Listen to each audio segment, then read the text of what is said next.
Sibingelele ma-TikTokers.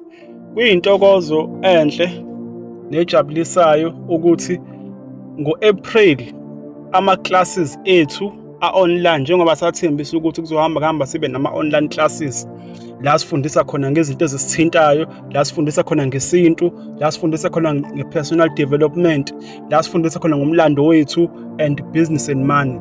Ama-classes ayaqala ngo-April. I-topic yokuqala nje esizokhuluma ngayo ngesonto lokuqala la-April ama-digital ID, and ngenhlanhla enkulu sizobe sinesihambeli sethu ubaba uButhelezi ku-TikTok, udume kakhulu ngelikaMshubo. So siyacela ukuthi sizilungiselele ngo-April. I-topic yokuqala esizobe sikhuluma ngayo ama-digital ID izobe i-online. Ukubhukha isithi yakho-ke kwiklasi u-R30.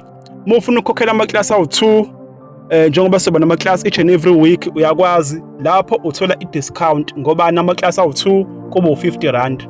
Iklasi kuba i-hour no half to 2 hours depending on i-topic esobe sikhuluma ngayo. Sisazoletha nje usolwazi. So kulokhu sinenhlanhla ukuthi sihambele ubaba engimhlonipha kakhulu, ubaba uMshubo ngilika TikTok, uMr Buthelezi. Siyacela ukuthi sizilungiselele ukuthi singasali, silungise kusase-early. I-date yokuthi iklasi lizoba nini isazo confirmwa. Ngiyabonga. For more details you can DM me or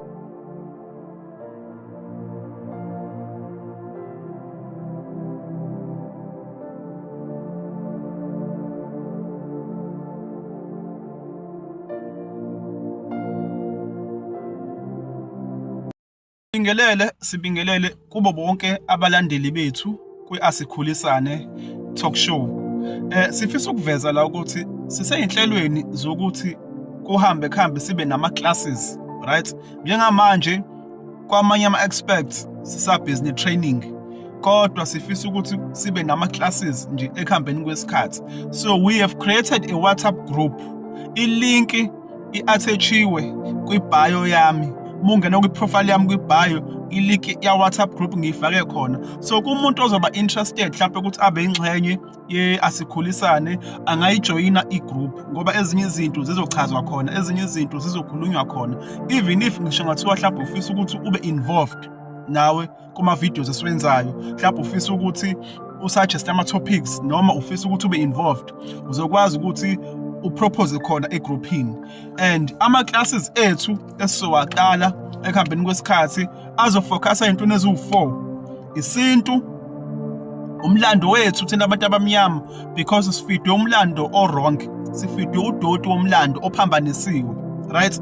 Kuzoba personal development, ukuthi ukuze ube umuntu uhambe kahle, yiphi indlela yokuhamba, personal development, yabo ukwazi ukukhula, right? Bese kuzoba yini enye, business and money.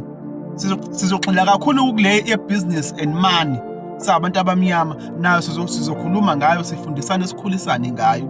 So kumuntu nje ongase abe interested, ilinki ikhona, i-attach-iwe kwi-bio, i-Asikhulisane classes. Ilapho khona la soplana khona yonke into, si-discuss way forward nama-topics, mhlawumbe uma ufuna ukusuggesta nama-class mase zoqala sizokhuluma khona ukuthi uregister kanjani, kuhamba kanjani. Siyabonga kakhulu.